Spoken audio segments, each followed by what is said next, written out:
SP Subramanian இயக்கத்தில் வெளிவந்திருக்கும் அஞ்சாமை படத்தை பற்றி தான் பார்க்க போகிறோம். அஞ்சாமை நிறைய பேர் கேட்டவுடனே ஏதோ ஒரு வீரமாக இருக்கும் அந்த படம், சுறுசுறுப்பாக இருக்கும் தான் போய் படம் பார்த்தோம்.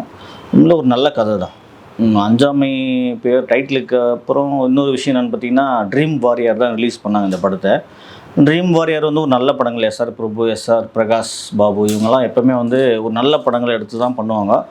நல்ல படங்கள் கதை இருக்கும், ஒரு கருத்து இருக்கும் அந்த படத்தில். அவங்க பண்ண படத்துலலாம் அது ஓடுதான்னு தெரியாது, ஒரு நல்ல படமாக இருக்கும்னு நம்ம நினைப்போம். அதே மாதிரி தான் இந்த படமும் வந்து ஒரு நல்ல படம் தான், நல்ல அட்டம்ப்ட்டு. என்னென்னா 2017 நடக்கிற மாதிரி ஒரு கதையை காமிச்சிருக்காங்க. 2017 நிறைய விஷயங்கள் இருக்குது. இப்போ எப்படி 2017 ஒரு க்ரைம் நடக்குது, அதை வந்து போலீஸ் எப்படி இன்வெஸ்டிகேஷன் பண்ணுது அப்படின்னா, அது ஒரு த்ரில்லிங்காக இருக்கும், த்ரில்லாகவும் இருக்கும். நம்ம பார்க்குறப்போ ஒரு ஜாலியாக இருக்கும், ஆஹா இந்த கேஸ் இவ்வளோ டஃப்பாக கண்டுபிடிச்சாங்க அப்படின்னு. அதுக்கு உதாரணமாக பார்த்திங்கன்னா நிறைய படங்கள் வந்திருக்கு. அந்த மாதிரி படங்கள் எடுத்து பண்ணால் இவங்க நல்லா இருந்திருக்கும். ஆனால் இவங்க என்ன பண்ணிட்டாங்கன்னா, அந்த நீட்டு 2017 அப்புறம் நீட்டில் எவ்வளோ கஷ்டப்பட்டாங்க. இப்போ நமக்கு அனிதாவுடைய மரணம் தான் தெரியும். அந்த படம் நீட்டை வரப்பே பார்த்திங்கன்னா கொஞ்சம் நல்லா அனிதா இறக்குறாங்க. அந்த படத்தில் அந்த காட்சி வருது, எப்படி அவங்க அப்பா வந்து அனிதா இறந்ததை வந்து பையனுக்கு காமிக்காமல் எப்படியாவது டாக்டர் ஆகணும்னு அதை பார்க்குறாரு.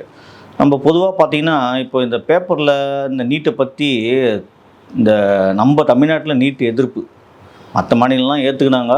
ஆனால் வந்து தமிழ்நாட்டில் மட்டும் நீட் எதிர்ப்புனால் நம்ம ஏகப்பட்ட இந்த சோசியல் மீடியாவில், யூடியூப்பு, பேப்பரு அப்போல்லாம் வந்து இந்த அனிதா மரணத்துக்கு அப்புறம் பார்த்திங்கன்னா ஏகப்பட்ட போராட்டம், ஏகப்பட்ட செய்தி தான் இந்த நீட்டை பற்றி தான். நீட்டு ரத்து பண்ணி இந்த அரசியல் கட்சி ஒரு வாக்குறுதி கொடுத்தா அந்த அரசியல் கட்சி ஒரு வாக்குறுதி கொடுக்கும். நீட்டே இருக்கக்கூடாது தமிழ்நாட்டில், நீட்டே ஒழிக்கணும்னு அப்படி எவ்வளவோ கங்கணம் கட்டினாங்க.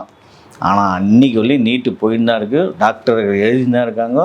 நீட்டை வந்து கொஞ்சம் கொஞ்சமாக அதை பேசுகிறதே மறந்துட்டாங்க. ஏன்னா அந்த அரசியல் எப்போ நம்ம எலெக்ஷன் வரப்போ தான் அதை பற்றி பேசுங்களே தவிர, அது கூட இப்போ இந்த எலெக்ஷனில் அதிகமாக பேசலை அதை பற்றியே. ஆனால் இப்போ அது சுத்தமாக நீட்டை மறந்து இப்போ அவன் டாக்டருக்கு படித்து எழுதிட்டுருக்கிறான்னு வச்சுக்கலாம். அந்த காலகட்டத்துக்கு இந்த படம் வந்தால் தான் கொஞ்சம் கஷ்டமாக இருந்தது. என்னென்னா அனிதாக்கு தெரியாமல் அது நிறைய பேர் இன்னல்கள் ரொம்ப கஷ்டப்பட்டுருப்பாங்க, ஒருத்தர் இறந்துருக்காங்க, அந்த நீட்டினால் பாதிக்கப்பட்டிருக்காங்க அப்படின்னு நம்ம தமிழ்நாட்டில் சொன்னாலும், இந்த மாதிரி அனுபவித்தாலும் என்னென்னா நம்ம ஏழை ஒரு மிடில் கிளாஸ் ஒரு ஏழைப்பட்டவன் என்ன பண்ணுவான், ஒரு டாக்டர் கனவுன்றது ரொம்ப கஷ்டம். ஆனால் அப்போவும் சில பேர் என்ன சொல்கிறாங்கன்னா, அந்த மாதிரி இப்போ நம்ம நீட் இல்லாமல் நீங்கள் டாக்டர் படிக்கனா மருத்துவ கவுன்சில் போய் திருப்பி அதுக்கு ஒரு எக்ஸாம் 2-3 எக்ஸாம் இருக்குது, எழுதிட்டு தான் நீங்கள் போகணுன்றீங்க. ஆனால் அந்த நீட்டுன்றதால அவங்களுக்கு ஒரு பயமுறுத்தி அது ஒரு பெரிய இஷ்யூ ஆக்கிட்டாங்க. அந்த காலகட்டத்தில் வித்தார்த் ஒரு கூத்து கலைஞன், கூத்தில் வந்து சரியாக வருமானம் இல்லாத, கூத்துனால வந்து அசிங்கப்பட்ட மனைவி அந்த கூத்து கலைஞனை திட்டுறாங்க.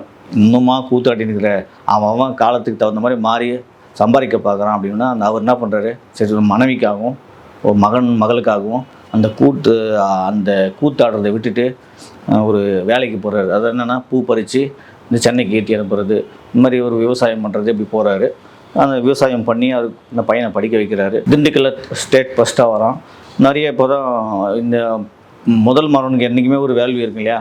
முதல் மாணவனுக்கு வந்து அந்த ஊர் காலேஜ் ஸ்கூல்லாம் வந்து அப்ளிகேஷன் போகிறாங்க. இல்லை இவன் தமிழ் மீடியம் தான் படிப்பேன், கவர்மெண்ட் ஸ்கூல் தான் படிக்கிறான்.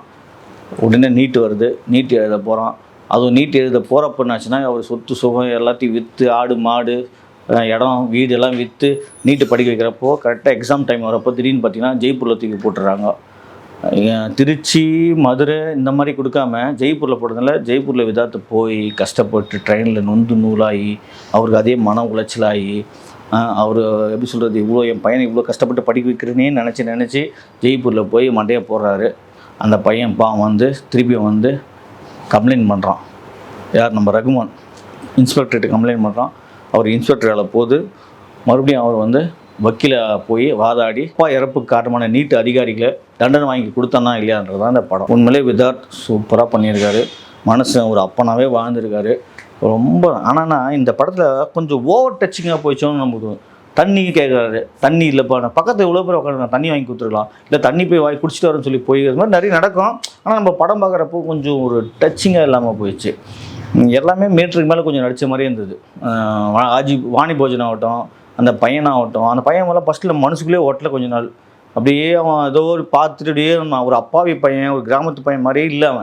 அவன் ஏதோ ரஃப்பாகவே பார்த்துட்டு இருந்த மாதிரியே நமக்கு ஒரு ஃபீலிங் இருந்தது. அது கொஞ்சம் மாற்றிருந்தால் கொஞ்சம் ஃபீலிங் நம்ம கொண்டு வந்திருக்கலாம். அதில் கொஞ்சம் அந்த பையன்கிட்ட மிஸ் பண்ணிட்டாங்க. அதே மாதிரி விதார்த் வந்து உண்மையிலேயே அவர் ஒரு அப்பனா வந்து நம்ம மனசில் பதிஞ்சிட்டார். ஏன்னா அவருடைய நடிப்பு இயல்பாக நல்லாயிருக்கும். ஆனால் இதில் கொஞ்சம் ஓவராக போன மாதிரி நமக்கு ஃபீல் பண்ணோம்.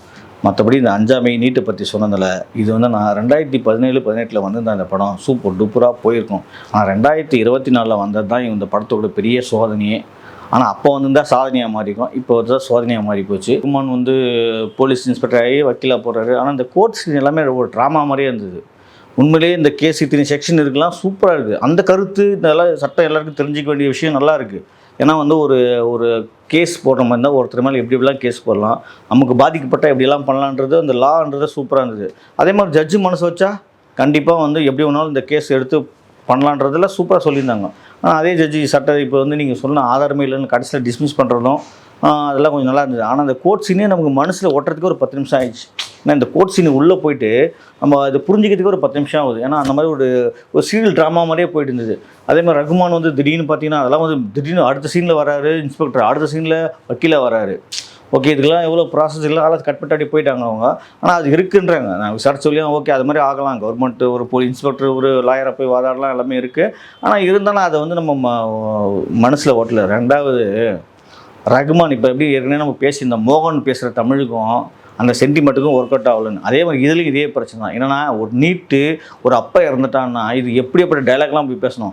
அதே மாதிரி எதிர்வாத வக்கீல் எப்படிலாம் இருக்கணும். அந்த எதிர்வாத வக்கீலே காமெடி பீஸ் ஆக்கிட்டாங்க. அது முறைச்சிருக்கிறார். அது ரவுடி மாதிரி வந்து கட்ட பஞ்சாயத்து பண்ணுகிறாரு. அது ஒரு பக்கம் பெரிய காமெடி அது.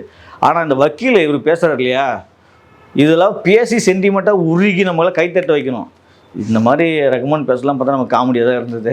அந்த படத்தில் மோகன் பேசுறது காமெடியாக இருந்தது, இந்த படத்தில் ரகுமான் பேசுறது காமெடியாக இருந்தது. 2017-18 இந்த படம் வந்திருந்தா ஓரளவுக்காவது உண்மையாக அந்த நீட்டை பற்றி ஒரு விழிப்புணர்வு இருந்தது. நீட்டு மேலே எல்லாருக்குமே ஒரு அரக்கம், அது வந்து ஒரு வெறுப்பு இருந்தது.